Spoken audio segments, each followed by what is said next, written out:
this morning we are continuing our kind of walk through the book of First Samuel. So last week we talked about Eli, and how he had two sons, but also how Samuel served in the temple. So if you remember, Eli was head priest, and his two sons were not super great people. And they were doing a lot of terrible things. And for this, because of this, they both died on the same day in the same battle, because of their wicked ways. They were stealing from God. They were stealing from people. They were just abusing their leadership and like just sinning left and right. And because they went into this battle, they kind of went in it confident in their own abilities, and that the Ark of the Covenant was like a silver bullet, they were thinking. But we know that the Ark of the Covenant is just a symbol of God's presence in Israel. It's not going to guarantee you a win if God is not with you. And since God was not with them, because he didn't really kind of condone this leadership, this action, the Ark of the Covenant ended up being taken by the Philistines. So, meanwhile, Samuel grew up to be a righteous man. He answered God's call. He delivered some unpleasant news to Eli, and he served as a prophet of God and a judge over all Israel. So today, it's kind of going to be all over the place, but we're going to start with what happened to the Ark of the Covenant. Did it just stay with the Philistines? Did it come back? We'll see. So, we're going to flip to 1 Samuel 5, 1 through 4. Let me finish cleaning my glasses so I can actually read. That would be super helpful. All right. So, oh no. They're still not super clean, but I'll fix it later. So before we read this, there's a word in here, Dagon. It's a name. You may not be familiar with it. You're probably not familiar with it. Dagon is one of the Philistines' gods. But when they say Dagon, they mean a statue of Dagon. Obviously, no one is stealing the actual Dagon. But back then, these idols slash statues and the gods themselves are very much conflated. So, I'm sorry. This is going to kill me. All right, so 1 Samuel 5, 1 through 4. I have to get closer. When the Philistines captured the Ark of God, they brought it from Ebenezer to Ashdod. Then the Philistines took the Ark of God and brought it into the house of Dagon and placed it beside Dagon. When the people of Ashdod rose early the next day, there was Dagon, fallen on his face to the ground before the ark of the Lord. So they took Dagon and put him in his place. But when they rose early on the next morning, Dagon had fallen on his face to the ground before the ark of the Lord, and the head of Dagon and both his hands were lying cut off upon the threshold. Only the trunk of Dagon was left to him. So the Philistines take the ark home. I mean, it's like the spoils of war, right? This thing is made out of gold. Of course you're going to take it home. But they put it in one of their holy houses. They put it in the house of Dagon. So Dagon would be a god they would worship both for weather and military success. So it makes sense that Dagon is the god that the military people are worshiping, and also where you would take military spoils, which the Ark of the Covenant would be. So bringing the ark there would symbolize to the Philistines that their god defeated the Israelite god. Or so they think. So they put the ark next to the statue of Dagon. So they're thinking of this almost like it was a mythological battle, right? Like Dagon faced down God. But we know that's not what really happened, right? That God allowed this to happen, and let the Israelites lose. So they put the ark next to the statue of Dagon. The next day, they come back to the temple, and Dagon's statue is on the ground, face down, before the ark. Almost as if you can imagine in your mind that the statue is in a submissive or worshipful pose before the representation of Israel's God. So you have the ark, which represents Israel's God. You have the statue, which represents Dagon, and is conflated with Dagon, as is the ark, often conflated with God. And the statue is on its face before the ark, as if it's worshiping the ark, right? Now, I'm sure the Philistines were like, that's just a fluke, which is why they put the statue back, and they let it be. But then the next day, when they come in, not only is Dagon back in his face down position before the ark, but his head and his hands have been cut off of the statue. So I think to say that this unnerved the people a bit is probably an understatement. So after this, there was also a sickness and boils in the town. So as long as the ark was in the town, the people of the town felt physically ill. This is because the ark did not belong there. It did not belong with them. They even tried moving the ark to another Philistine town, as if like, well, it's just this town. Let's move it to another place. That'll fix it. But that just moved the sickness and oppressive feelings to the other town. So they're just kind of moving around the problem. So our 1 Samuel 6, 1 through 3. 1 Samuel 6, 1 through 3. The ark of the Lord was in the country of the Philistines 7 months. Then the Philistines called for the priests and the diviners and said, "What shall we do with the ark of the Lord? Tell us what we should send with it to its place." They said, "If you send away the ark of the God of Israel, do not send it empty, but by all means return him a guilt offering. Then you will be healed and will be ransomed. Will not his hand then turn from you?" I almost said diviners, but I'm pretty sure it's diviners. Diviners. I don't know. All right, so for 7 months, the Philistines deal with the bad presence of the Ark of the Covenant in their midst. And finally, they're like, enough is enough. How do we get rid of this thing? How do we make this stop happening?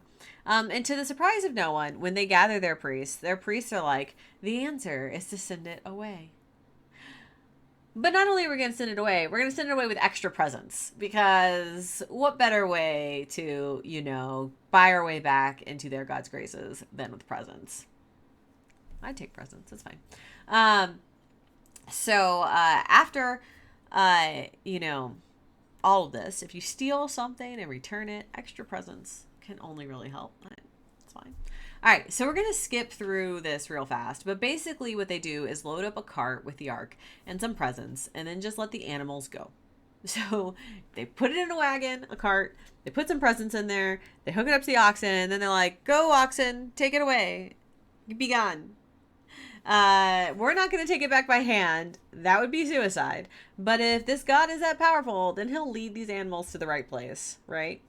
And lo and behold, that's totally what happens. The ark shows up in a town called Beth Shemesh. And everyone is super thrilled. The ark is back. Yay, the ark is back. And they all lived happily ever after the end. No, that's not even where this book of the Bible ends. We have a lot more to go. So Samuel is the judge of Israel during all this time, right? As we read last week, he was considered to be very good and a righteous man who followed God. So he leads Israel from the time Eli dies until he is very old. And that's where we're going to pick up now. So this is many years later. Do not imagine Samuel as a young man. Samuel is old. So 1 Samuel 8, 1 through 3. It's going to say that in the first verse. When Samuel became old, he made his sons judges over Israel. The name of his firstborn son was Joel, and the name of his second, Abijah. They were judges in Beersheba, yet his sons did not follow in his ways, but turned aside after gain. They took bribes and perverted justice. So Samuel's old, but still judge over all of Israel. He also sets up his sons as judges, just like Eli's sons. They're not righteous. As judges, they take bribes. They're letting money and people influence their decisions instead of just meting out justice. Why is this? Is it simply that every next generation is inherently worse than the one before? No, I don't think so, because Samuel was young and more righteous than Eli, right? But that's often how people think. They're like, well, my generation, we were all perfect, and your generation, you're all just sinners, right? That's not how it works. But Samuel was called by God to be a prophet. He was called Samuel. But were his sons? Is a calling hereditary? And I think that's the problem they're running against here is this inheritance system, right? Just because you're meant to do something doesn't mean your children are meant to do that. Just because you're righteous doesn't mean your children are righteous. People being handed jobs due to a legacy doesn't mean they deserve it. So this inheritance system is simply not working when it comes to priests and judges. You would think they would learn from this. You would think people would be like, oh, maybe we shouldn't just inherit jobs like king. But no, they don't learn from this. And we're going to see this time and time again, right? The faith of your parents does not cover you. You have to have your own relationship and your own faith with God, right? And I also think there's something interesting to be said here about, rebellion and people who grow up in times of adversity, people who grow up in times that are easier. I could have a whole Star Wars analogy here, but we won't go into that. All right. So next we're going to look at 1 Samuel 8:4-6. 8:4-6. Then all the elders of Israel gathered together and came to Samuel at Ramah and said to him, "You are old, and your sons do not follow in your ways. Appoint for us then a king to govern us, like other nations." But the thing displeased Samuel when they said, "Give us a king to govern us." Samuel prayed to the Lord. Clearly, they're not learning anything about this inheritance business. Because what is a king but an inherited role? All right. So the elders come to Samuel and they're like, "Hey, Samuel, this judge system isn't really working for us anymore. So we need a king." This is a terrible idea. So Samuel is not happy about this at all. Why? Well, they're basically saying he's not good enough for him. They're basically kind of firing him after he's been their prophet for decades. But more importantly, more than Samuel, they're saying that they don't trust God anymore. Because God's current plan is for them to have prophets. Why did the people want a king? Kings inherit. A king isn't necessarily righteous. At least a judge, a priest, is supposed to be talking to God. A king is much more secular, though I guess, we do tend to conflate divine right with kings. But we're going to see in the Bible that doesn't always go well. Kings, just because they're born into it, once again, doesn't mean they're going to be righteous. So what good is a king for anyway? Why do they want a king? Well, one of the reasons they say is right in their statement. Samuel's sons have failed them. So it's less of an indictment of Samuel and more on his sons. The system for raising up new judges is apparently not very good. Spotty at best, right? Sure, God calls people, but he only calls people when he thinks Israel needs it.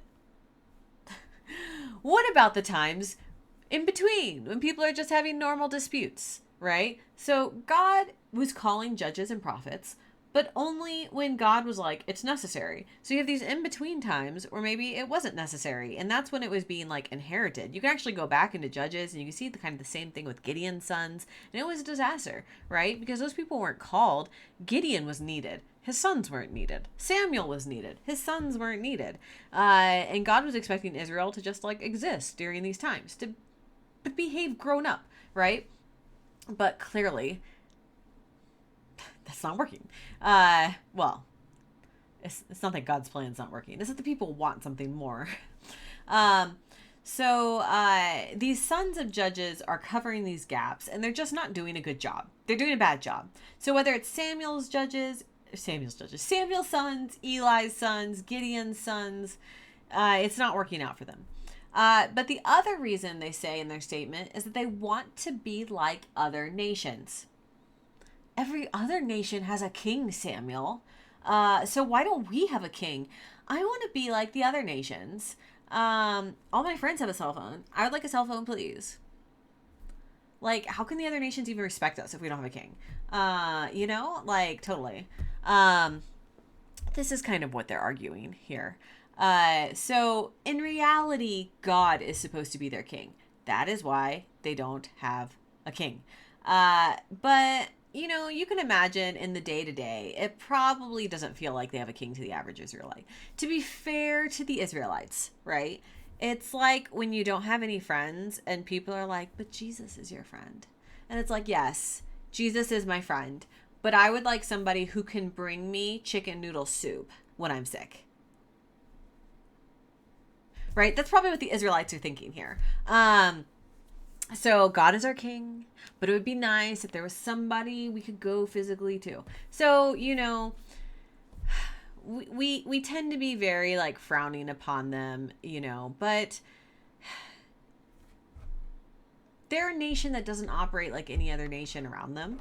And that's, for their betterment. They had more independence. We're going to see kings don't always work out. But I can understand why they would look at these other countries and be like, look how well things are working over there. They're more powerful than us. They're doing better than us. Things just run more smoothly. They have paved roads. We don't have paved roads. I don't think anyone had paved roads back then, so it's probably a bad example. But you know what I mean. Like, so and Israel back then wouldn't have been a nation like we think of a nation, right? At best, it's 12 loosely connected clans, all who would go to the same judge or prophet to settle a dispute. But a king would bind them into a real nation, like the other nations around them. So in many ways, I think what they're asking for here is a sense of national identity, a sense of national unity. And you're like, well, they have that in their religion. Yes, they do. What they're looking for here is more nationalism. And, they have this religious identity as Israelites and God's chosen people. And they're saying that that religious identity is not good enough. They want a patriotic identity too. And that can be for good and bad, right? um yeah. So also, as we've read, there have been a lot of battles in Israel's history. They would look to a king as a military leader, a consistent military leader that they could look to for protection. When you were studying judges, you can see there's no standing army, right? It's like a judge would come on and be like, hey, I need an army, men gather. Kingdoms don't work that way. So this would mean a lot to them back then. They're constantly being attacked and taken over by some bordering nation or another. And they're like, what if we had a king with an army and power, So, no, these people didn't just wake up one day and say to themselves, gosh, we should get a king. I think this was a thought out request, just perhaps not all the way thought out. Because they were only thinking of the benefits of a king, of which there are benefits, and not the downsides, of which we'll see there are a lot. Kings, man. There's a whole book of the Bible called that. Two, in fact. All right. So let's see what God has to say about their request for a king. So 1 Samuel 8:7-9. And the Lord said to Samuel, listen to the voice of the people and all that they say to you, for they have not rejected you, but they have rejected me from being king over them, just as they have done to me from the day I brought them out of Egypt to this day, forsaking me and serving other gods. So also they are doing to you. Now then, listen to their voice. Only you shall solemnly warn them and show them the ways of the king who shall reign over them. So God says, fine, give them a king. Let them have a king. This is like when you ask your parents for something and then they give it to you and you're like, oh no, this is a trick, right? When you've been like begging to do something or you ask for something and you don't think you're going to get it and you can see that gleam in your parents' eye where you're like, they think I'm going to learn something from this. Gosh darn, this is not going to go like I expect it. It's exactly what's happening here, right? God's like, fine, they asked for it. Let them have a king. He also points out to Samuel that it's not Samuel they've rejected, but God. God is supposed to be their king. But obviously the Israelites are asking for someone physical who walks among them, someone they can point to and say, that's our king. So one might argue that they're unhappy with how God is ruling them, which is questionable. They want something different, right? And God's going to let them have what they want, for good or for ill. Though he does at least tell Samuel to warn them first, that kings may not be all they're cracked up to be. To be like, are you sure you want this? So, 1 Samuel 8, 10 through 17. 1 Samuel 8, 10 through 17. So Samuel reported all the words of the Lord to the people who were asking him for a king. He said, "These will be the ways of the king who will reign over you. He will take your sons and appoint them to his chariots and to be his horsemen and to run before his chariots. And he will appoint for himself commanders of thousands and commanders of fifties, and some to plow his ground and to reap his harvest, and to make his implements of war and the equipment of his chariots. He will take your daughters to be perfumers and cooks and bakers. He will take the best of your fields and vineyards and olive orchards and give them to his courtiers. He will take 1/10 of your grain and of your vineyards and give it to his officers and his courtiers. He will take your male and female slaves and the best of your cattle and donkeys and put them to his work. He will take 1/10 of your flocks, and you shall be his slaves." So Samuel warns them. Basically, up until this point, the Israelites have never had a real government. Not since they were in Egypt. That was way far away at this point. They've had elders, priests, judges, but not an honest-to-goodness structured government. Things have been loosey-goosey, right? And Samuel here is basically warning them about kings and government, right? When you have a government, you need a standing army, right? So they're thinking like, yeah, having an army would be great. They're not thinking like, oh, my son is going to have to go into that army. Your sons are going to go to battle. When you have a government, you have to pay taxes. When you have a government, the government needs property. To give you an idea, the U.S. government owns 28% of the land in America. Now, in the U.S., because we have a democracy, a lot of that land is like state parks that you and I can use and walk in. But a king could declare something like a state park for his use only. In fact, that was a thing kings of England did back in the day. They had the king's own forest, which no one was allowed to go in without his invitation. You could be starving, and if you saw a deer on the king's land and went to kill it to feed your family, that was considered poaching. And until the 1700s, poaching was generally punishable by death. Now, I don't know if Israelites' king had their own national parks and forests, but what Samuel is saying here is that they will need land, because they'll need a palace. They'll need a place for their crops and their stuff. I'm just realizing maybe I never turned off the music. No, I did. Sorry. Yeah, it's a lot. They're not prepared for this. So not only if they build a palace, they're also going to need people to build the palace. And, there's going to be a lot of service to the king. Service you may not want to do. So they'll tax you to pay for the new palace, and then they'll make you build it. Even a good king does these things. Let's see if these people listen. 1 Samuel 8, 19 through 22. But the people refused to listen to the voice of Samuel. They said, "No, but we are determined to have a king over us, so that we may be like other nations, that our king may govern us and go out before us and fight our battles." When Samuel had heard all the words of the people, he repeated them in the ears of the Lord. The Lord said to Samuel, "Listen to their voice and set a king over them." Samuel then said to the people of Israel, "Each of you return home." So, the people are still determined to have a king, despite Samuel's warning. Samuel's pretty distressed about it, because God is like, let them have a king. They want it, they can have it. God is going to give these people what they want. If you think about it, is what we want always for the best? No. We may want to never sleep. That would be great, right? That's like 9 hours of my day back if I didn't sleep. But if we never slept, we'd die in like 3 days. We'd go crazy. I think it takes 10 days to die if you don't sleep. But regardless, you'd go crazy. You may want to eat chocolate cake for every meal. But that wouldn't be healthy. God is letting them have what they want, but it's not the system that he meant for them.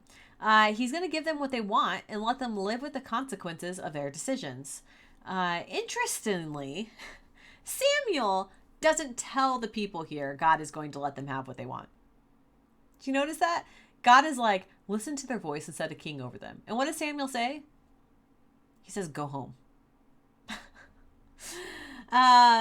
So maybe Samuel is hoping after a good night's sleep they'll change their mind.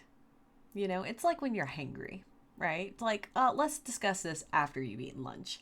But unfortunately, they don't change their mind. Israel is going to have a king, for better or for worse. So, 1 Samuel 9, 1 through 4. 1 Samuel 9, 1 through 4. There was a man of Benjamin whose name was Kish, son of Abiel, son of Zeror, son of Bechorath, son of Appiah, a Benjamite, a man of wealth. He had a son whose name was Saul, a handsome young man. There was not a man among the people of Israel more handsome than he. He stood head and shoulders above everyone else. Now the donkeys of Kish, Saul's father, had strayed. So Kish said to his son Saul, "Take one of the boys with you, go and look for the donkeys." He passed through the hill country of Ephraim, and passed through the land of Shalishah, but they did not find them. They passed through the land of Shalim, but they were not there. Then he passed through the land of Benjamin, but they did not find them. All right, so suddenly, in this narrative, we're introduced to a young man named Saul. Randomly, you may think. A very handsome and tall young man, according to the Bible's words. He stood a head and shoulders above everybody else. That is quite tall. So some donkeys that Saul's dad owned got lost, and he sent Saul to go find them. Basically on a wild goose chase, because they're lost donkeys. You're not going to find them.